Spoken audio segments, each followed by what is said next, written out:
Greetings and welcome back to Room 303 and our Chats with Emily, as we are calling our readings and study through the many poems of Emily Dickinson contained in the Johnson edition. We turn now to poem 187, How Many Times These Low Feet Staggered. When published two different times in 1890, it was first of all called Requiescat, short for May She Rest in Peace, and then also titled Troubled About Many Things, which of course is a reference to when Christ is with Martha and Mary, and he will make that observation, troubled about other things instead of the most important things. Now, I find this a remarkable poem for its narrative structure. I'm going to use that phrase, and as we get into this study, I'm hopeful that I can help you to see it as well. Now, our assumptions is that you've been following our stuff at LearnStrong.net. Down that left-hand side, our Chats with Emily, again, our playlist. I'm hopeful that you've already worked through our introductory set of comments. I'm hopeful that you've worked through the preceding 186 poems. We just finished with What Shall I Do? Now, this is another poem about death, about loss, the death, in this case, of a housewife. It is another poem about suffering, and therefore can be read as a theodicy. It's going to be an ironic theodicy with the use of indolent as an adjective. Let's enjoy the narrative structure. Let's enjoy the power of this poem. How many times these low feet staggered, only the soldered mouth can tell. Try. Can you stir the awful rivet? Try. Can you lift the hasps of steel? Stroke the cool forehead, hot so often. Lift, if you care, the listless hair. Handle the adamantine fingers, never a thimble more shall wear. Buzz the dull flies on the chamber window. Brave shines the sun through the freckled pane. Fearless, the cobweb swings from the ceiling. Indolent housewife in Daisy's Lane. Now, notice that we will begin in a casket with a woman who he will qualify as a housewife at the end of the poem. Then we will move to events before her death, right, as she is dying. And then finally we are back to the daisies, which will take us back, of course, to poem 54, with the daisies lie, right? The idea of this kind of, we'll start in the coffin, we move out of the coffin, then we're back to the cemetery. It's a fascinating narrative structure. Notice we begin, though, with how many times these low feet, we'll go from low to dull later in the poem, low feet staggered. It's a very Christ-like image. Some have made this point of crucifixion with rivet and steel and all of that. I certainly think that Emily is trying to portray the pain and the suffering. And yet, how many times those low feet staggered? Only the soldered mouth, that is to say the shut mouth, the sewn shut mouth, we'll see this in poem 547 again, can tell. In other words, only this housewife who has died can really speak to the challenges of what it was like to live her life in her world. Notice the word try twice. Try.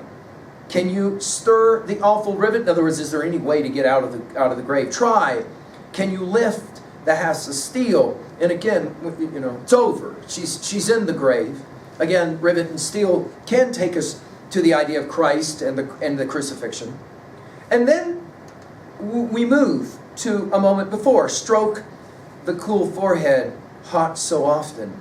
Lift, and then if you care, which almost sounds like if you dare, the listless hair. Handle the adamantine fingers. Now, this adamantine, as in hardened, of course, readers of Emily's day would have immediately gone to Milton's Paradise Lost 148, right? Adamantine chains. That which holds the demons in Milton's hell. We've given full lectures on that at LearnStrong.net. And then handle the adamantine fingers, never a thimble more shall wear, the finality of death. Notice thimble as symbolic, as we, as we're apt to point out, right, of the work of sewing that was so often done by women of Emily's time.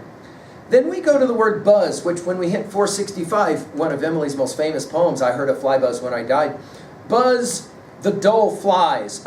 So now all of a sudden, because this, ironically, indolent housewife is now past, watch how quickly everything deteriorates. And I think there is a point here that Emily is making about the fragility of civilization. The way in which it takes so long to build it, and with the passing of an individual, or possibly a group of individuals, it all just starts to deteriorate. Notice, buzz the dull flies on the chamber window.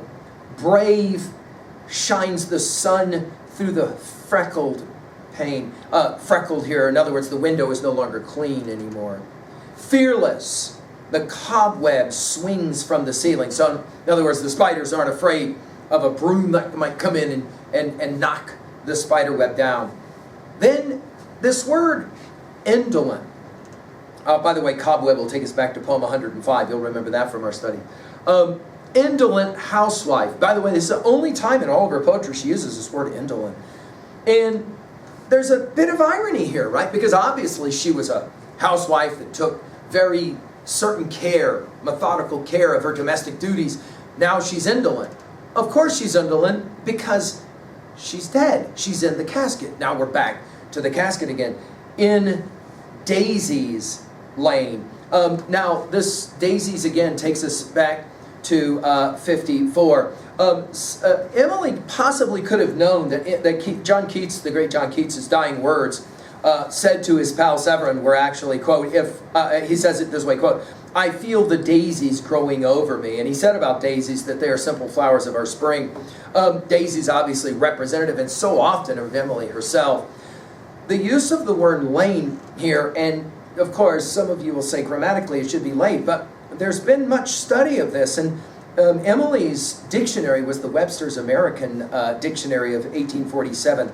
And actually there is a variation of lie to be reposited in the grave, and so actually lane is acceptable. She uses this word several times in other poems. We've seen it in poem 40 and 132. We'll see it in poem 205 and 333 and 449 and 952. We'll see it in 1209, 1288, and finally in 1490 and 1581. I challenge you to study her use of that word, and 4 times the interesting grammatical use of that term.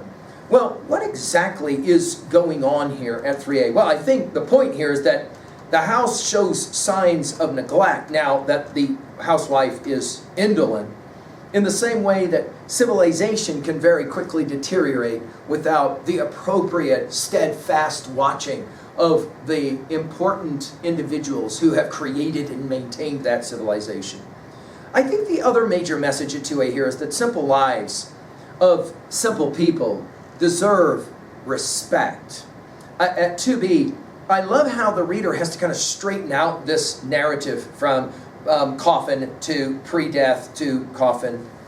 At 3a, well, I'd like to challenge us to think about a play like Miller's Death of a Salesman, which challenges again, we've given full lectures at LearnStrong.net, but it challenges us to think about the power of a life that is lived, and then what happens once that life is no longer livable.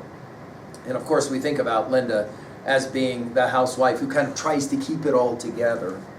Finally at 3b, do you have somebody in your life that you know who lives a quote-unquote simple life and yet deserves every bit of our respect? I hope that Emily is challenging us to recognize what Wordsworth called in Tintern Abbey, those little nameless, unremembered acts of kindness and love. Thank you.